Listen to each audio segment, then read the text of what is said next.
السلام علیکم دوستو، سوچئے ایک طرف دنیا کا سب سے طاقتور سلطنت،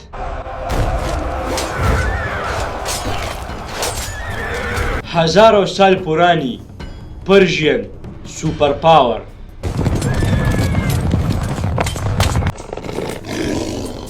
اور دوسری طرف نئی ابھرتی ہوئی قوت اسلامک اسٹیٹ۔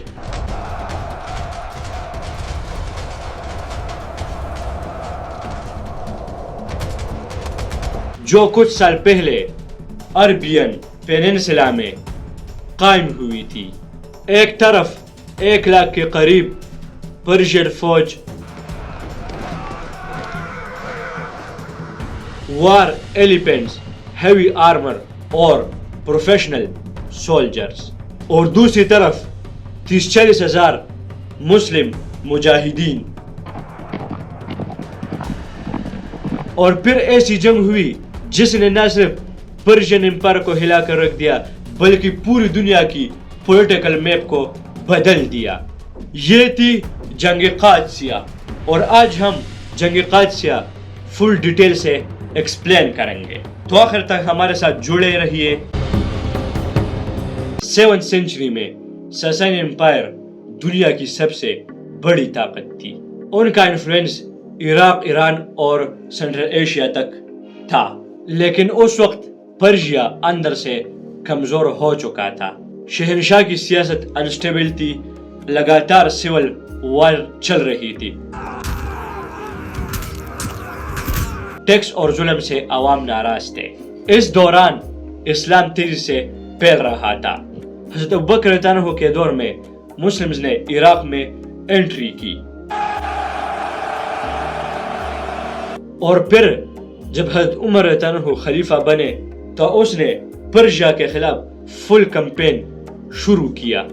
خلیفہ عمر ابن الخطاب رضی اللہ عنہ نے مسلم آرمی کا کمانڈر بنایا سعد ابن ابی وقاص۔ ان کو حکم دیا گیا کہ عراق کی طرف مارچ کرو اور پرشین آرمی کے ساتھ مقابلہ کرو۔ مسلم آرمی قادسیہ کے مقام پر کیمپ کر گئے۔ یہ جگہ القادسیہ تھی جو آج کے عراق میں واقع ہے۔ پرشین آرمی کا رائیول پرشین شاہ نے اپنی سب سے سپر پاور آرمی بھیجی۔ اس آرمی کا کمانڈر تھا رستم۔ اس کے پاس تھا 1,00,000 سولجرز، ہیوی کیولری اور ایلیفینٹس۔ ایلیفینٹس اس وقت بیٹل فیلڈ کا سب سے ڈینجرس ویپن تھا۔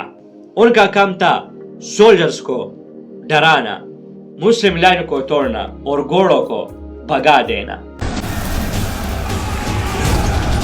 جنگ سے پہلے مسلمز نے امن کا پیغام دیا۔ مسلم وفد گیا رستم کے پاس۔ انہوں نے 3 آپشن دیے: وار، اسلام قبول کرو، اور یا جزیہ۔ پرشین کورٹ نے اس آفر کو ریجیکٹ کر دیا اور پھر جنگ کا فیصلہ ہو گیا۔ 636 AD میں جنگ شروع ہوئی۔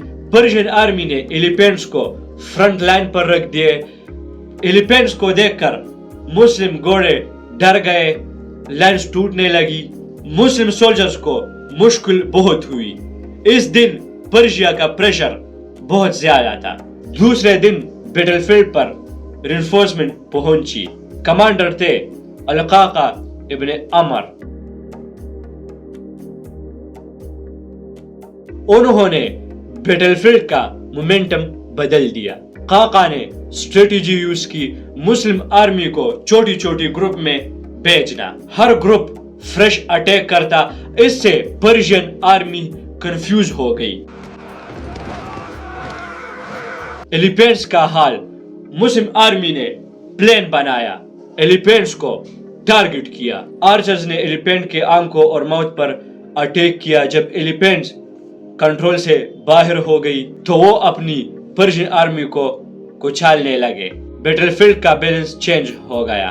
تیسرے دن جنگ اور بھی انٹینس ہو گئی۔ اس رات کو ہسٹری میں کہا جاتا ہے لیلۃ الحریر۔ پورا بیٹل فیلڈ تلواروں اور آرمر سے گونج رہی تھی۔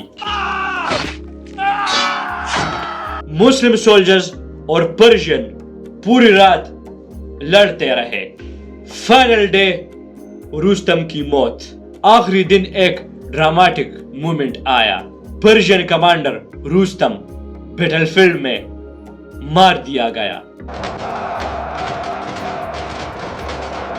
جب پرشین آرمی کو پتا چلا کہ ان کا کمانڈر مر گیا تو ان کی لینس ٹوٹ گئی اور پرشین آرمی بھاگ گئے۔